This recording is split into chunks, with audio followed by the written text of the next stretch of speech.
আজকের এই special chicken capsicum জলফ্রাইজি রেসিপিটির জন্য আমি চিকেনের কিছু অংশ নিয়ে নিয়েছি। এগুলো পিস পিস করে কেটে নিয়েছি, এগুলো ধুয়ে পরিষ্কার করে নিয়েছি এবং এতে দিয়ে দিচ্ছি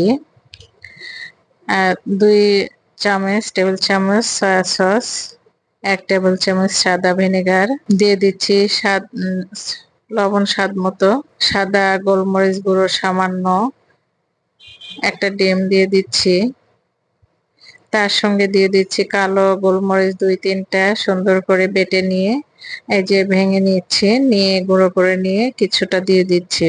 দিয়ে এগুলো এর সঙ্গে পরিমাণ মতো কর্নফ্লাওয়ার প্রায় 3 থেকে 4 চামচ বা আধা কাপের মতো কর্নফ্লাওয়ার মিশিয়ে নিচ্ছি। দেখো এগুলো সুন্দরভাবে মিশিয়ে নেওয়ার পরে এগুলো 10 মিনিটের মতো রেস্টে দিয়ে রেখে দেব। যখন 10 মিনিট হয়ে যাবে তখন চুলায় একটা প্যান চাপিয়ে প্যানে তেল দিয়ে দিব।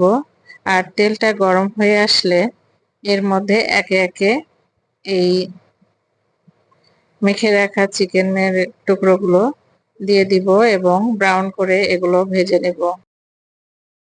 এক পাশে হয়ে গেলে এগুলোকে উল্টে দিয়ে অন্য পাশেও সুন্দরভাবে ভেজে নেব। একসঙ্গে অনেকগুলো ভাজা হয়ে যায়, আমি 2 বারে ভেজে নিয়েছি।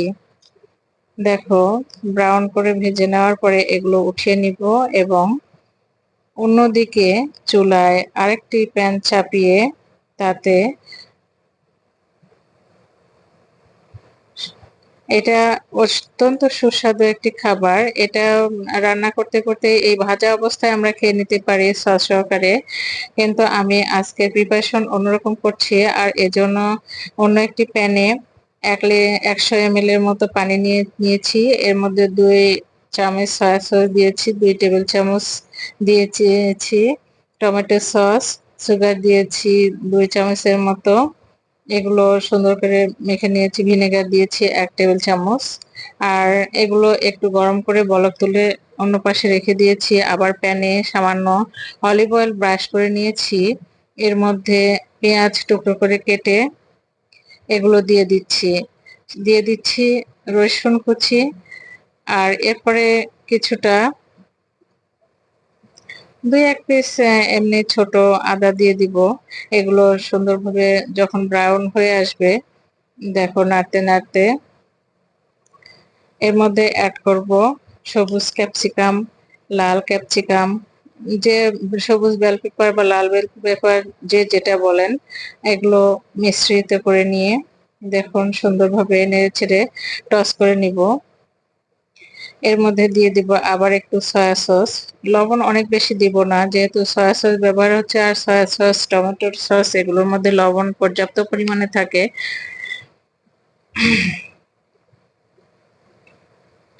এগুলো হচ্ছে দেখো সুন্দর বুদবুদ উঠছে।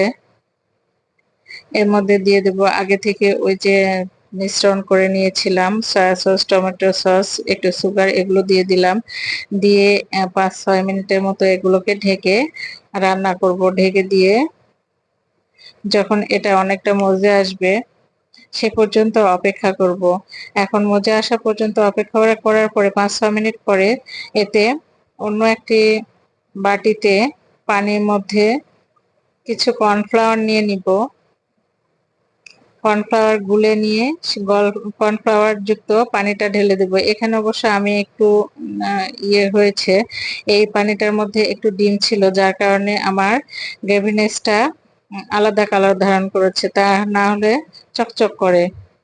এই যে কর্নফ্লাওয়ার মিশ্রিত পানিটা এর মধ্যে দিয়ে দিলাম। দেওয়ার পরে একটা বলক উঠে আসার পরে যখন নেড়েচেড়ে মজা আসার মতো হবে তখন আমি ভেজে রাখা চিকেন গুলো দিয়ে দিব। চিকেন বলগুলো বা চিকেনের পিস গুলো এর মধ্যে ঢেলে দিব। দেখো সুন্দরভাবে গ্রেভি হয়ে এসেছে। এখন চিকেন পিস গুলো ঢেলে দিচ্ছি। দেখো দেওয়ার পরে 2-1 মিনিট নেড়ে ছেড়ে যখন এটা হয়ে আসবে, এর মধ্যে তোমরা সাদা তিলটা ইউজ করতে পারো, আরো খেতে মজা লাগবে।